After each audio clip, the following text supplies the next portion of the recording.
Haryana at 9 PM news channel में आप सबका स्वागत है। आइए आपको कराते हैं खबरों। खरखोदा की तह खानों में छुपा अरबों का खजाना। हरियाणा का छोटा सा कस्बा खरखोदा इतिहास और रहस्य का अनोखा संगम है। महाभारत कालीन छपेश्वर महादेव मंदिर इसकी प्राचीनता की गवाही देता है, तो वहीं 1947 के बंटवारे की त्रासदी इसे भावुक बना देती है। कहा जाता है कि यहाँ के अंतिम नवाब मीर मेहरबान, जो ब्रिटिश शासन में कलेक्टर भी रह चुके थे, अपने दौर के सबसे रईस और प्रभावशाली व्यक्ति थे। उनके पास खरखुदा के साथ साथ सोरखी, मुंडाल और बहादुरगढ़ का नया गांव जैसी उपजाऊ जमीनें थी। उनकी हवेली में 72 दरवाजे थे और तहखानों में इतनी सोने चांदी की अशरफियां थी कि नौकरों को आंखों पर पट्टी बांधकर वहां ले जाया जाता। सोने की ढुलाई के दौरान गलियों में घुमाकर असली रास्ता छुपाया जाता। इन तहखानों को बाहरी मजदूरों से खुदवाया गया ताकि राज उजागर न हो। हवेली से कई गुफाएं निकलती थी जिनका इस्तेमाल केवल नवाब का परिवार ही करता था। आज भी माना जाता है कि खजाना वहीं कहीं दबा हुआ है। नवाब की शान शौकत का अंदाज़ा इस बात से लगाया जा सकता है कि उनके पास जर्मनी से मंगाई गई कारें, कई घोड़े, हथियार और शाही वैभव था। बेटे की शादी में दिल्ली के काजी हौज से तवाइफें बुलाई गई, जिन्होंने मैं उड़न खटोले पर जाऊं जैसी प्रस्तुति दी। 7 सितंबर 1947 को दंगों में नवाब का परिवार मार दिया गया। सिर्फ एक पोता जो अलीगढ़ में पढ़ता था बचा और वह लाहौर चला गया। बंटवारे के बाद जब हवेली अन्य लोगों को मिली तो खुदाई में अशरफियां मिली और कई लोग रातों रात अमीर हो गए। लेकिन मुख्य तहखाना आज भी रहस्य बना हुआ है। आज भी रामचौक के पास हवेली के अवशेष मौजूद हैं। नवाब के मुंशी मिल्ला सिंह का परिवार धनपत सिंह और राजू सिंह आज भी खरखुदा में रहते हैं। उन्होंने यह जानकारी इतिहासकार डॉक्टर किरण सरोहा को दी है, जो खरखुदा के इतिहास पर पुस्तकें लिख रही हैं। खरखुदा की मिट्टी भी युद्धों में काम आई। यहाँ से निकले शोरे का इस्तेमाल 1971 की लड़ाई में बारूद बनाने के लिए किया गया। आज भी बुजुर्ग मानते हैं कि नवाब का असली खजाना जमीन के नीचे कहीं छिपा है, बस कोई उसे खोज नहीं पाया है। पहले एक बार अपना परिचय दें। मैं राजू सिंह जी, वैसे राजू दानक के नाम से ज़्यादा जानते हैं लोग बाग। और सूरत सिंह मेरे फादर हैं, जो मेहरबान एंड कंपनी में काम करते थे। तो 47 से पहले मुसलमानों का भी हिंदुओं का भी जो बहुत बढ़िया भाईचारा था। और हमारा परिवार, जो मेरे दादाजी जो मेहरबान एंड कंपनी से जुड़े हुए थे, तो उनकी ब्याह शादियों में भी, उनके काम में भी मेरे दादा मुंशी थे, सब उनके साथ ही रहते थे, घुले मिले रहते थे। इतना प्यार था, जब हमारे फादर छोटे थे वो बताते थे कि भाई 10-12 साल का था जब मैं, तो वे रोजे रखते थे, तो बहुत कुछ पकवान उनका बनता था। तो हम भी शौक में हम भी रोजे एक आधी बार रख लिया करते, क्योंकि जो उनके लड़के थे, बच्चे थे, हम एक साथ के थे, तो रोजे रख लिया करते। हमने ये पता ही नहीं था कि हम हिंदू हैं मुसलमान। इतना प्यार था हमारा कि सब प्यार से ही रहते थे और सब कुछ एक शांतिपूर्वक चलता था। तो हमारे ये दादा, हमारे पिताजी बताते थे। तो दादा हमारे 85 साल के हो गए गुजरे, 79 में। तो वे उनके कंपनी में मुंशी थे। हम कई बार ये किस्से सुनते हैं, कई सालों से मैं भी खरखोदा में ही कार्यरत हूँ, कि यहाँ पे समय-समय पे जो है कुछ धन प्राप्त होता रहा लोगों को। तो क्या इसमें कुछ सच्चाई है या किस्से ही हैं? बिल्कुल सच्चाई है जी। यहाँ जैसे मुसलमान रहते थे, कोई तिजोरी वगैरह तो इतनी किसी के पास, नॉर्मल आदमी के पास नहीं थी। दीवारों में रख लिया, हंडियों में नीचे दबा दिया, कच्चे मकान होया करते। जी। जब भी कभी टूट फूट होती थी पुराने मकानों की, गिर जाते थे बारिश में, तो उनमें से निकलते थे जी, बहुत जगह निकलते थे। कुछ जो जमीनें में दबाया हुआ था, कई बार हमारे सोलकर भाइयों को भी मिले यहाँ खरखोदा से, जो सोरे का काम करते थे। जी। 71 तक उन्होंने सोरे का काम किया, उसके बाद तक भी किया। वे सप्लाई देते थे मिलिट्री को, गवर्नमेंट को सप्लाई देते थे, वो बारूद बनता था उनसे, सोरे का। तो उस टाइम भी कई धेले, कई चांदी के सिक्के या इस तरह कई बार निकलते थे यहाँ पे। ये तो लास्ट तक, आज से 20 साल पहले तक भी यहाँ रेड़े बोलते हैं उनको, उस जगह का नाम रेड़े थे, अब तो बस्ती बन गई। बारिश जब होती थी तो पानी कुछ जब ज्यादा बरसता था तो मिट्टी बह जाती थी, तो धेले धुल्ले, तो कई बार चांदी के सिक्के यहाँ भी निकलते थे। तो यहाँ खरखोदे के अंदर बहुत पैसा था जी, जो मेहरबान एंड कंपनी का बहुत पैसा था, दबा हुआ पैसा था। तो आज तक भी जो पुरानी बिल्डिंग है टूटती हैं तो निकलते हैं उनसे। उनकी जो बड़ी हवेलियां थी, जिनके 70-70, 72-72 दरवाजे थे, कुछ उनमें मॉडिफिकेशन करके जो पाकिस्तान से जो आए थे उनको अलाट हुई हुई हैं, वे उनमें रह रहे हैं। मस्जिदें थी यहाँ, 2 मस्जिद आज भी हैं जिनके गुंबज भी हैं। तो यहाँ बहुत कुछ था जी। तो यूँ हो गया जी, उनकी जगह है वो पहचान तो खत्म होगी क्योंकि चेंज कर दिया, पुरानी बिल्डिंग थी गिर गई, छोटी ईंटों की जिनको लखोरी ईंट बोलते थे, छोटी ईंटों की बनी हुई थी जी, चुनने की चढ़ाई होती थी और वे बनी हुई थी। अब वो चेंज कर दिया जी, तो वो तो सारा ही समझ लो इतिहास ही रह गया, वो जी खत्म हो गया वो। जी।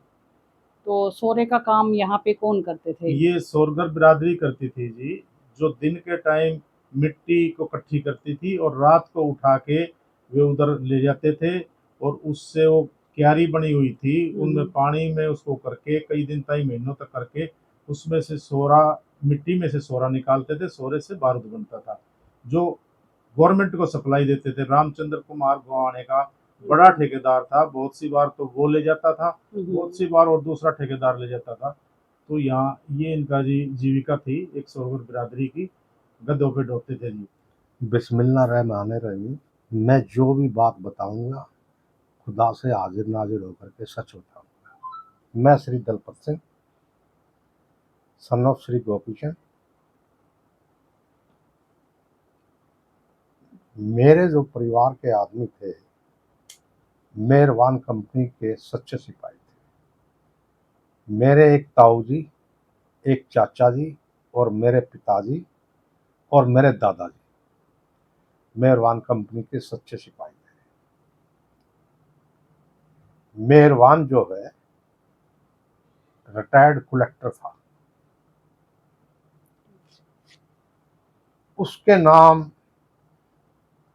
3 गांवों की दीवानी उसको अलाट थी, 3 गांव, नया गांव, शोर की मुंडार।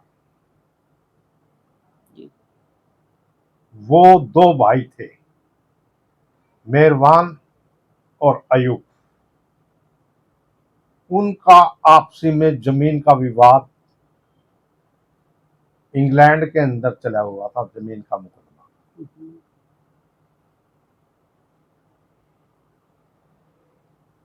जब यहां पर काटमार हुई तो मेहरबान का एक लड़का था जिसका नाम था शरीफ। वो शादीशुदा था और उसकी घराड़ी कोर्ट से जज की लड़की थी। कोर्ट झज्जर। कोर्ट से झज्जर के पास कोर्ट है जो, जी। वहां से जज की लड़की थी। मेहरबान के 4 पोते थे जिनका नाम था सल्लार, सरदार, मुख्तियार और विपिन। जब सन 1947 के अंदर काटमार हुई, ये सभी लोग मारे गए थे। मेहरबान का एक पोता बचा था जो कि अलीगढ़ यूनिवर्सिटी के अंदर पढ़ता था। मेहरबान को जिस वक्त मारने लगे खुन्नी खड्डे के पास, मेहरबान ने ये कहा था भी मेरे से जो है ना, आप धन दौलत की गाड़ियां भरवा लो जितनी मर्जी, मोर सरफी की, लेकिन मुझे मारो मत, मुझे जिंदा जाने दो। पूरा परिवार खत्म हो गया था। मेहरबान का एक लड़का बचा था जो कि अलीगढ़ यूनिवर्सिटी। ये मारकाट खरखोदा के अंदर भी हुई। खरखोदे को पूरे 40 गांवों के जो ना पब्लिक ने घेर लिया था। पब्लिक ने। तो आपके परिवार उस समय कहाँ था? हमारा परिवार जो है खरखोदा के अंदर था, फिर जो है सिसाना चला गया। उस वक्त मेरे ताऊ जी थे जी। मेरे ताऊ सूरत सिंह जी वहाँ जी। चश्मेदीद थे वहाँ। वो स्थान खूनी खड़ा, जी। पुरानी विद्रोह, जी। बरौना रोड के पास है। इस नाम से खूनी पता खड़ाई है। करते थे पहले से ही या? सन 1947 के बाद जी। वो खून से भर गया था। मुसलमानों को मारे थे।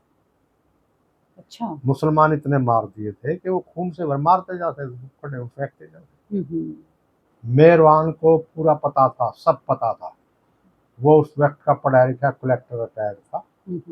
उसने अपनी पुत्र वधू को कहा, शरीफ की बहू को, अपनी पुत्र वधू को कहा, भाई सभी हमारे जो निजी आदमी हैं, हमारे जो समाज के आदमी हैं वो दिल्ली चले गए हैं। हम्म, और आप भी दिल्ली चलो, नहीं तो चोटी बेचोटी का सवाल हो जाएगा यहाँ। हम्म, लेकिन उनकी पुत्र वधू ने कहा कि अब्बा जान, हम इतने अमीर आदमी हैं, हम्म, लोग ये कहेंगे कि हम डर के भागते। हम्म, उन्होंने पहले ही जो ना छतों के ऊपर ईंटें वगैरह रोड़े वगैरह रखवा लिए थे, और उसके पास असला भी था और कार भी थी। अच्छा, कौन सी कार थी उनके पास? उनके पास उन दिनों जर्मन की कार थी, अच्छा जी। जर्मन कार उन हाँ, दिनों हाँ। जर्मन से आती थी। हाँ, हाँ। तो कुछ अलग तरह की होगी जो आपके पिताजी आपको बताते हो, कुछ वर्णन वो उसके बारे जो में? है ताड़ी के पहियों की कार थी और वो हैंडल से स्टार्ट होती थी। अच्छा, तो खुद चलाया करते या कोई ड्राइवर उन्होंने रखा हुआ उनने था? ड्राइवर रखा हुआ था, जैरो। जैरो। हाँ जी, जी। जैरो ड्राइवर था जो करीबन 6.5 फुट के करीब था। बॉडीगार्ड भी था और उनका ड्राइवर भी था, जैरो। जैरो मुसलमान थे मुसलमान या आपने? मुसलमान था। जी, जी। उस समय हम मेहरबान ने मेरी दादी को ये कहा था कि मीला राम की बहू, आप यहाँ से चले जाओ, हम्म, यहाँ चोटी बे चोटी का सवाल हो गया, मुसलमान आपको मार देंगे। अच्छा, ये बात तो वो मतलब कि उनको अंदेशा था इस तरह की चीजों का? मेहरबान को अंदेशा पूरा था, जी। लेकिन उसकी पुत्र वधू की वजह से उनकी सबकी मृत्यु हुई। तो आप क्या समझते हैं कि क्या कारण था इस परिवार से इनको मारे जाने का? मारे जाने का कारण ये था कि मेहरबान जो है 40 गांवों के अंदर सबसे बड़ा जमींदार था, 3 गांवों की जमीन थी उसके पास, सबसे अमीर आदमी था, सभी लोग उसके मुजारे थे। मुजारे थे। आम जनता के हालात ये रहे, जो गरीब वर्ग के मुसलमान थे वो तो सब जमुना कूद गए थे रात को ही, अच्छा जी। अपना जरूरी सामान लेकर के अपने बच्चों को लेकर जमुना कूद गए थे। हम्म, इस काट मार सन 1947 के अंदर जो ज्यादा अमीर लोग थे वो ज्यादा मारे गए हैं अपनी प्रॉपर्टियों की वजह से, कि उनमें से कम मात्रा में लोग गए, जिसकी वजह से वो यहाँ मारे गए। धन के को छोड़ के नहीं जा पाए धन को छोड़कर, और धन दौलत को छोड़कर नहीं धन जा दौलत को पाए। लूटने के लिए ही हाँ, मारकाट हुई, काट ये आप कह सकते हैं। मेन जो मकसद था काट मार का वो लूट से था। तो आप एक और चीज़ मुझे बताएं यहाँ के बारे में कि यहाँ ये कहा जाता है कि समय समय पे यहाँ पे सिक्के या कुछ संपदा प्राप्त होती रहती है जो किससे किससे सुनने में आते हैं, कोई कभी दिखाता नहीं है। तो आप कुछ ऐसे किस्से बता सकते हैं कि कुछ मिला हो यहाँ पे या? यहाँ कुछ चीजें मिली हैं लेकिन वो पहले मिली है। जी। आज सन 1947 को आप 47 से 2025 आ गया है, जी। जो उसी वक्त 10-15-20 साल तक मिली है, उसके बाद कहाँ से मिलती। ये दादाजी या उसमें पोस्ट पे थे उस मेरे समय? दादाजी मेहरबान के अंदर मेहरबान कंपनी के अंदर मुंशी थे, और मेरे फादर और मेरे चाचा मेहरबान के पास काम करते थे। और मेहरबान की लड़कियों के पास भी शायद आपके परिवार से कोई मेहरबान कार्यरत की थे? एक लड़की के पास मेरे ताऊजी रहते थे, जो कि काजी हौज लाल कुआं में रहती थी। अच्छा जी। दिल्ली। और करनाल में भी इनकी एक बेटी एक थी? लड़की मेहरबान की करनाल के अंदर रहती थी। हम्म,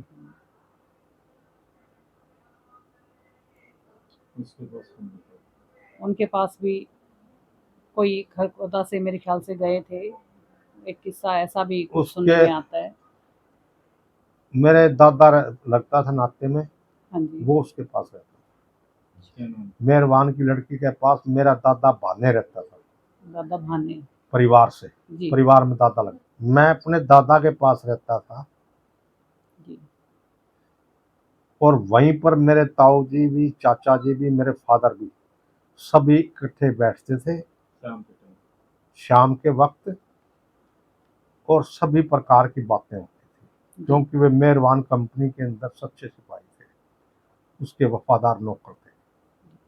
तो कुछ किस्से जो आपको बताए हों, आपकी यादों में हों, वो हमें बताएं। ये सभी जो किस्से मैं बता रहा हूँ, जो उनके बताए हुए हैं, यही है। मेहरबान का एक पोता था, उसका नाम अज्जू था, अज्जू कहते थे उसको।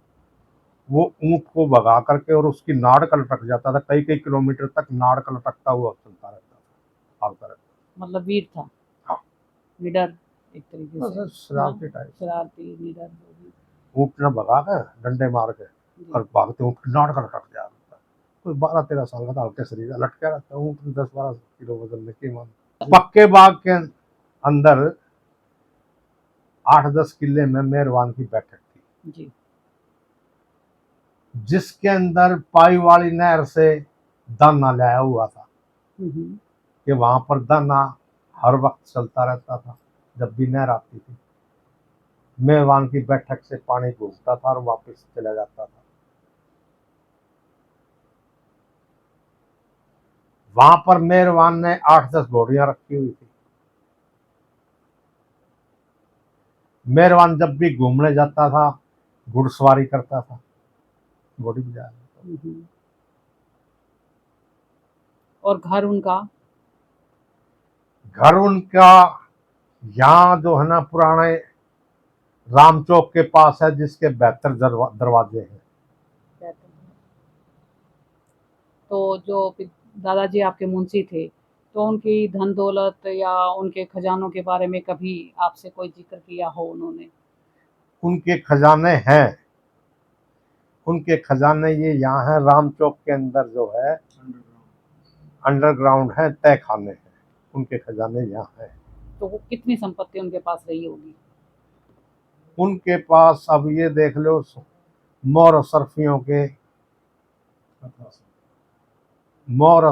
के कोठे भरे थे। अच्छा। हाँ। तो उनके बारे में क्या सभी मुंशी वगैरह जानते थे या कोई गुप्त उनको रखते थे वो लोग?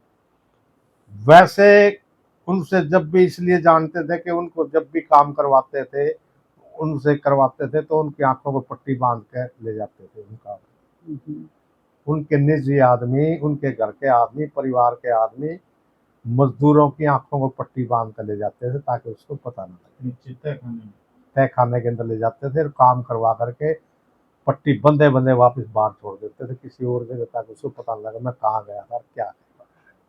तो गुप्त था सारा उनका वो था। तो जो उस टाइम तो जब हम किससे सुनते हैं कि खरखोदा में कोई ना कोई खजाने हैं, तो जो उस वो टाइम संभवतः हैं अभी यहाँ, क्योंकि 1947 में शायद वो इतना धन दौलत तो लेके नहीं जा रहे थे सन अपने साथ। 1945-46 के अंदर मेहरबान के पोते की शादी थी। जी। दिल्ली जो है ना, लाल कुआं अजमेरी गेट से तवायफ की हवेली से नाचने गाने वाली आई, और जिन्होंने यहाँ पर बहुत अच्छा प्रोग्राम किया, और उसके अंदर फिल्म अनमोल घड़ी का गाना गाया,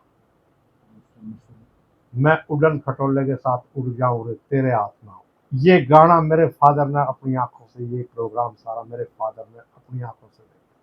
मेरे फादर इसके अंदर चश्मे भी दवा थे।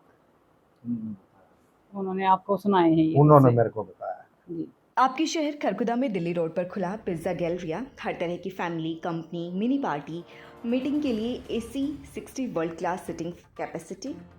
खरखुदा शहर की सीमा में कोई डिलीवरी चार्ज नहीं। Special day package opposite MRF tyre agency, Delhi road Kharkhoda, near by Kailash hospital. Contact number 9053017999, 9053027999। ESI धारकों के लिए खुशखबरी, खरखुदा में ESI पैनल सुविधा हुई शुरू। डॉक्टर सेठी अमर अस्पताल, ट्यूलिप अस्पताल की यूनिट, पुराना रोहतक रोड डाकघर के सामने डॉक्टर सेठी अमर अस्पताल। अब ESI धारकों को पैनल से इलाज के लिए दूसरे शहर में जाने की आवश्यकता नहीं है। वे खरखुदा के डॉक्टर सेठी अमर अस्पताल में अपना इलाज करवा सकते हैं। लगातार खबरों से बने रहने के लिए चैनल को लाइक, सब्सक्राइब और शेयर जरूर करें। धन्यवाद।